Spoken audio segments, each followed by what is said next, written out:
Is there a point to being diagnosed with ADHD as an adult? Let's talk about it.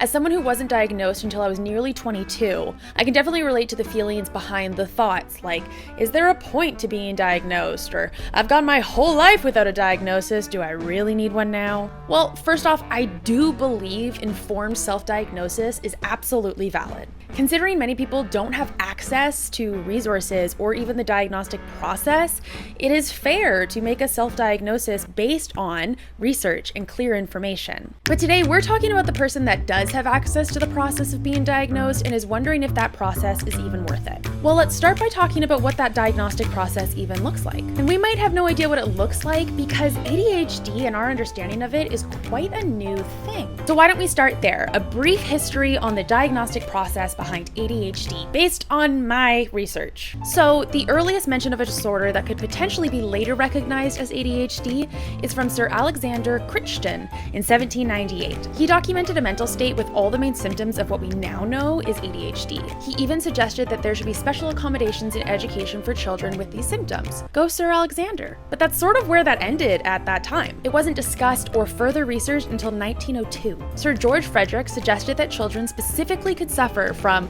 a defect of moral consciousness, which cannot be accounted for by any fault of environment. So this is where in ADHD history we start to see an understanding that the inability to sit still wasn't based on external factors. There was something else going on. So at this point, there is still no real diagnosis or any real understanding about ADHD, but a conversation has begun. And that conversation led to more research. In the same decade, Alfred F. Treadgold described children with similar symptoms that Sir George Frederick described as high-grade, feeble-minded children with mild brain damage. What the Probably the most fucked up way to describe the condition, but hey, it was the early 1900s. They still didn't have sliced bread yet.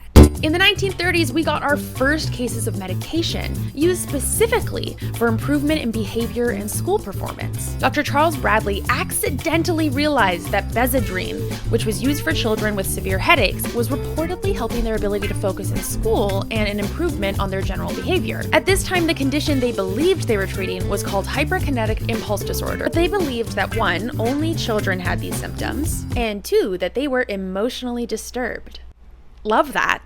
And then we jump to the 1960s, and within those 30 years, we see an increase in the amount of stimulant medications available on the market. Can you guess what was the most popular in the 1960s? Ritalin.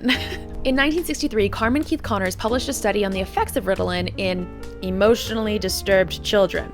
Again, love that. And the results were interpreted as reflecting an increased delay of impulse discharge. Connors was actually a huge part of ADHD history as he continued to lead research on medication and diagnostic processes for ADHD. So as new medication is being researched and developed, like Adderall in the 60s, there is still no mention of the term ADHD. This is where the Diagnostic and Statistical Manual of Mental Disorders, aka the DSM, becomes relevant for ADHD.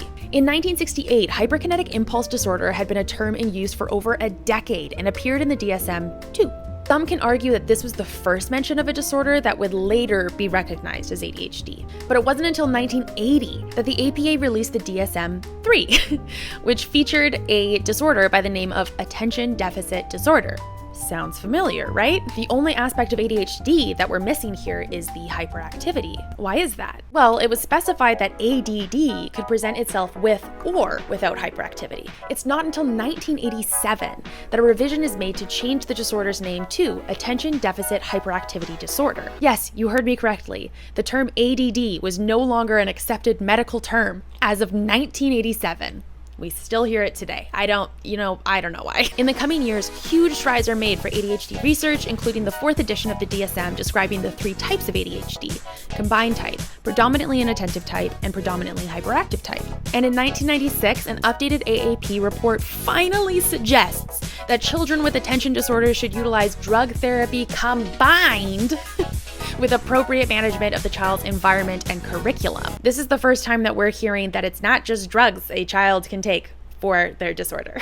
And in the year 2000, the AAP publishes the first clinical practice guideline, Diagnosis and Evaluation of the Child with Attention Deficit Hyperactivity Disorder, offering clear guidance for pediatricians and parents on the assessment and treatment of kids with ADHD. Again, at this time, we still believed that ADHD was a childhood disorder. It's not until 2011 that the AAP released an updated diagnosis and treatment guideline that expands the age range for diagnosis.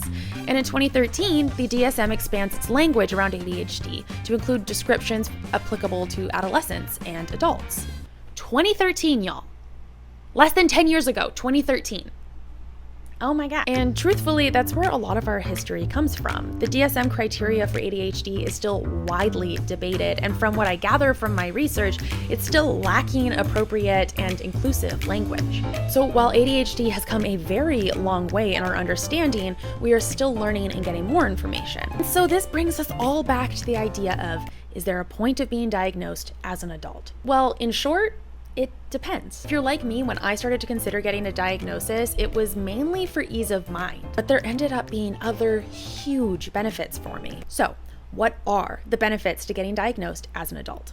Well, for one, you'll finally have confirmation that your presumed average struggles were in fact not average struggles. There was a disorder in play, and sometimes that ease of mind is the best outcome for a diagnosis. Secondly, we've come a very long way with medications, and getting a formal diagnosis gives you access to being prescribed those medications if that is what your doctor believes is best for you. And thirdly, we know more about ADHD than ever before.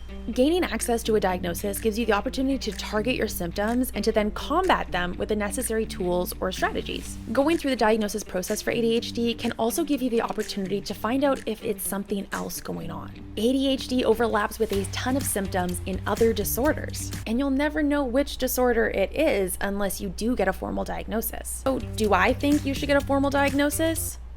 I think you should do what feels right. If utilizing tools and strategies you found online for ADHD is helping you, then continue to do that. You are valid for seeking out resources to help you and using them. Now, this video isn't sponsored, but I want to be candid here because my diagnosis cost me a ton of money. I have partnered with Dun in the past in some of my videos on socials, and so I wanted to give them a shout out here. If you're in the US and you want quick access to a diagnosis tool, Dun can do same-day appointments online, and the assessments are only $99, and it's a great tool for getting the process started. Use registered practitioners, and I've heard from many of my followers that getting their diagnosis through Dun was easy, less stressful, and it was quite informative. So I will link it below, but again, this specific video, it's not even sponsored. I just want to be able to give people access to tools that could possibly help them. So that's all for me today. I hope that you're leaving this video feeling more informed and hopeful for the future of ADHD, and feeling a little bit more accepted.